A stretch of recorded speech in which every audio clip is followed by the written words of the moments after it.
Hi everyone, welcome back. In today's video, I'll show you how to schedule a YouTube Shorts upload right from your phone.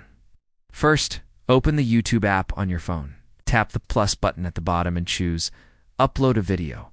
Select the short you've already recorded and tap Next. Now, add your title description. And make sure your video is under 60 seconds with the vertical format so it counts as a short. On the Details page, tap the Visibility option. Here you'll see choices like Public, Unlisted, and Private. To schedule, select Schedule. Pick the date and time when you want your short to go live, then tap Done.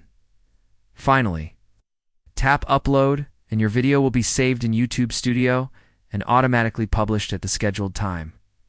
And that's it. Your YouTube Short is now scheduled. So you don't have to worry about posting manually.